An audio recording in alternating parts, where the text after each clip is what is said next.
This short video is to introduce the Wickerson Foundation Fund for Educational Leadership and Universal Design.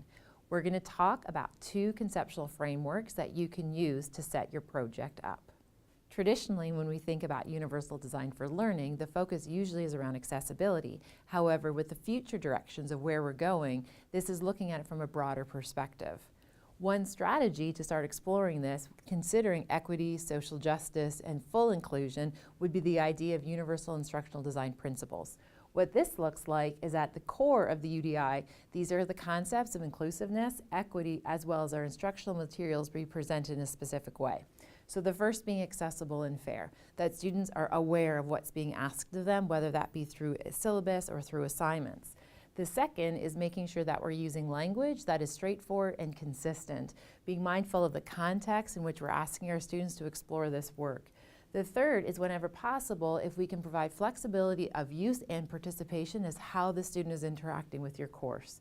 The fourth, being explicitly presented and readily perceived, mean that we're setting students up for success where they can understand what's being asked of them and the instructor is clear with the information and the outcomes that they're looking for the students to achieve.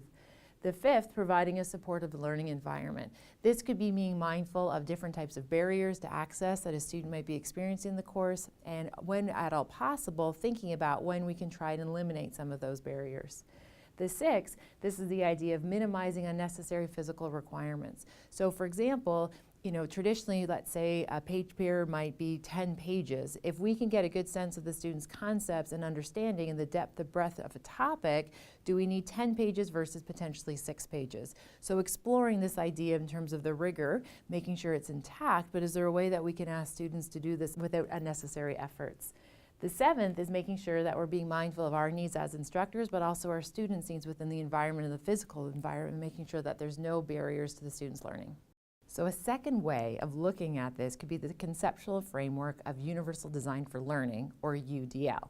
This is the idea that we want to think about introducing our material to our students in 3 distinct ways.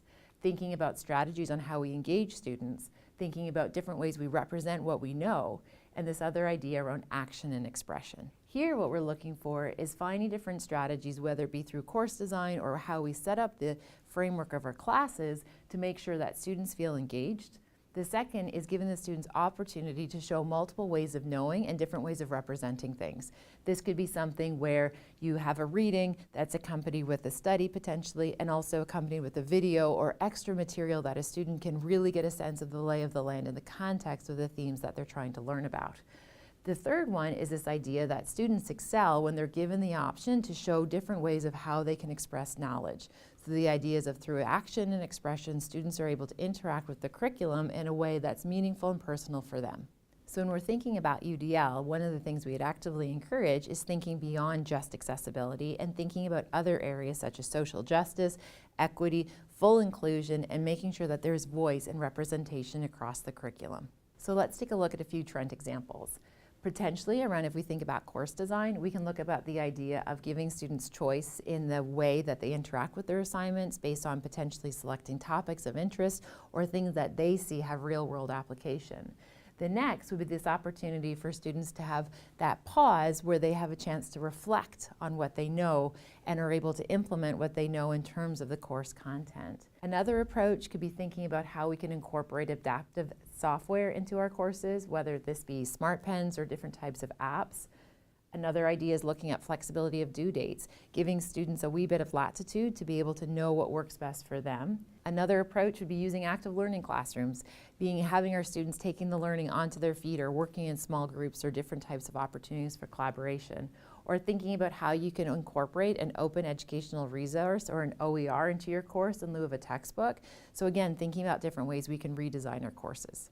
Another way to pursue the grant would be looking at the opportunities for PD for yourself. This could be involving teaching assistants to be able to help you in your class, setting up different structures of your curriculum. Another one could be thinking about an honorary, inviting people from outside of Trent to come in and share their expertise, or potentially looking at opportunities for incorporating field trips for your students or ways to get students in the community and exercising the opportunities for experiential learning. Another one could be attending a conference. There's lots of conferences across our country that support UDL principles. And lastly, potentially working with a consultant or on a one-to-one basis to learn more about what you can do in your courses. So the Wickerson application form is located on the Center for Teaching and Learning's website. All the information about your proposals and what's required is there.